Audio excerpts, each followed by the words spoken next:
সাবেক প্রধানমন্ত্রী বেগম খালেদা জিয়া ও স্বৈরাচার হাসিনাকে নিয়ে দ্য স্টেটসম্যান পত্রিকায় এক তুলনামূলক প্রতিবেদন প্রকাশিত হয়েছে।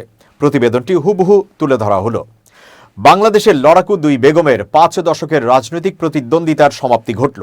এই লড়াইয়ে ভারতের প্রতি আনুগত্যের মূল্য দিতে হয়েছে শেখ হাসিনাকে। 2 দফার সাবেক প্রধানমন্ত্রী বেগম খালেদা জিয়া মঙ্গলবার সকালে জীবনের সঙ্গে লড়াইয়ে হার মানলেন। আর দীর্ঘকাল ক্ষমতায় থাকা শেখ হাসিনা গত বছর ক্ষমতাচ্যুত হয়ে বর্তমানে ভারতে নির্বাসিত। তবে আগামী ফেব্রুয়ারির নির্বাচনে আওয়ামী লীগ ও শেখ হাসিনাকে অংশ নিতে নিষিদ্ধ করা হলেও খালেদার নেতৃত্বাধীন বাংলাদেশ জাতীয়তাবাদী দল বিএনপিকে সম্ভাব্য বিজয়ী হিসেবে দেখা হচ্ছে। অনলাইন দ্য স্টেটসম্যানে প্রকাশিত এক মন্তব্য প্রতিবেদনে এমনটাই লিখেছেন সাংবাদিক মহেন্দ্র ভেদ। তিনি আরও লিখেছেন, খালেদার মৃত্যু অন্তত আনুষ্ঠানিকভাবে হলেও তার ছেলে তারেক রহমানের জন্য নেতৃত্বের পথ পরিষ্কার করল। বেদনাদায়ক বিষয় হল, লন্ডনে 17 বছরের নির্বাসন শেষে মাত্র 5 দিন আগে তার অসুস্থ মায়ের সাথে তার পুনর্মিলন ঘটে যেন শেষ বিদায় জানাতেই। নির্বাচনের প্রাক্কালে প্রচলিত ধারণায় এই পরিস্থিতি জিয়া পরিবারকে সহানুভূতি ফ্যাক্টর এর বাড়তি সুবিধা দিতে পারে। তবে বিএনপি বৃহত্তম মূলধারার রাজনৈতিক শক্তি হিসেবে আগে থেকেই প্রচারণায় আছে। তারেক রহমানের মনোনয়নপত্র দাখিল করা হয়েছে, খালেদা জিয়ার জন্য মনোনয়ন দাখিল করা হয়েছে। অসুস্থ দলীয় প্রধানকে সম্মান জানানো ছাড়াও এটি নির্বাচনী কৌশলের অংশ হতে পারে। বাংলাদেশে অনেক শীর্ষ রাজনীতিক সংখ্যার ভারসাম্যের কথা মাথায় রেখে একাধিক আসনে প্রার্থী হন। ফিরে তাকালে দেখা যায় এই 2 নারী উত্তরাধিকার সূত্রে পারিবারিক রাজনীতি পেয়েছেন। শেখ হাসিনার পিতা শেখ মুজিবুর রহমান 1975 সালে নিহত হন। খালেদা নেতৃত্ব দেন তার স্বামী প্রেসিডেন্ট জিয়াউর রহমানের রাজনৈতিক উত্তরাধিকারকে। 1981 সালে হত্যাকাণ্ডের শিকার হন জিয়া।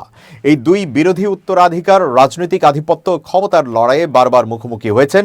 এর স্বাভাবিক ফল ছিল তিক্ত ব্যক্তিগত সম্পর্ক। 2 বেগম কেবল একবারই এক রাজনৈতিক প্ল্যাটফর্মে যুক্ত হয়েছিলেন, সেটা 80-র দশকের শেষ দিকে স্বৈর শাসক হুসেইন মোহাম্মদ এরশাদকে হটাতে বৃহত্তর আন্দোলনের সময়। 1991 সালে নির্বাচনে খালেদা জিয়া জয়ী হন, হাসিনা পরাজিত হন। 1996 সালে পালাবদল হয়, তবে 2001 সালে আবার ক্ষমতায় ফেরেন খালেদা জিয়া।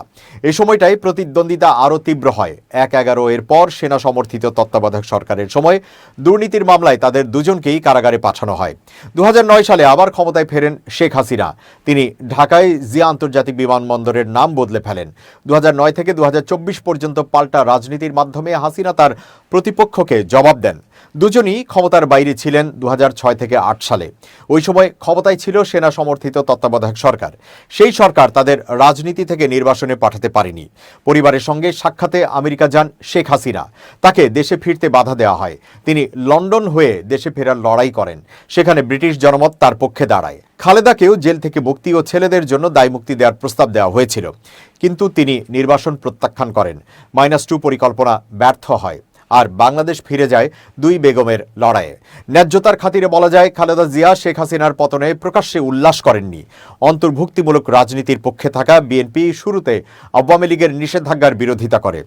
ভাগ্য খালেদা জিয়াকে আরেকবার প্রধানমন্ত্রী হওয়ার সুযোগ না দিলেও জীবনের শেষ দিনগুলোয় তিনি বিপুল জনসমর্থন পান। ইউনূস প্রশাসনও সরকারি সহযোগিতা দেয়। ঢাকার সর্ববৃহৎ হিন্দু উপাসনালয়ে ঢাকেশ্বরী মন্দিরে তার জন্য বিশেষ প্রার্থনার আয়োজন হয়। এটি শুধু একজন নারী নেত্রীর প্রতি সম্মান প্রদর্শনী নয়, বরং এটাই দেখায় যে বাংলাদেশের রাজনৈতিক বাতাস কোন দিকে বইছে, যা মুসলিম বিশ্বে যথেষ্ট বিরল ঘটনা। যে কোনো বাংলাদেশি রাজনীতিকের মতো খালেদা হাসিনাও ভারতের বিষয়টি বোঝেন। পারিবারিক উত্তরাধিকারগত কারণেই হাসিনা ভারতের প্রতি অনুকূল অবস্থানে ছিলেন। এর রাজনৈতিক মূল্য তাকে দিতে হয়েছে। এটি আওয়ামী লীগের তুলনামূলক ধর্মনিরপেক্ষ রাজনীতিকেও প্রভাবিত করেছে। খালেদার সে ধরনের কোনো বোঝা ছিল না। হাসিনার পতনের আগেই প্রশ্ন উঠেছিল, কেন ভারত তার সব রাজনৈতিক পুঁজি এক ঝুড়িতে রেখেছে। এটি খালেদার মনে ক্ষোভ সৃষ্টি করেছিল। তিনি একসময় প্রণব মুখার্জিকে এ নিয়ে অভিযোগ করেছিলেন। ভারতের সাবেক প্রেসিডেন্ট দক্ষ রাজনীতিক প্রণব মুখার্জি যদিও হাসিনার পরিবারের সঙ্গে ঘনিষ্ঠ ছিলেন, তবু রাজনৈতিক ভারসাম্যের পক্ষে কথা বলেন। খালেদা তাকে বলেছিলেন, আপনারা সবসময় হাসিনাকেই সমর্থন করবেন। পরে প্রণব মুখার্জি বলেছিলেন, আমি তাকে বলেছিলাম, কখন বলেছি যে তুমি আমার ছোট বোন নও?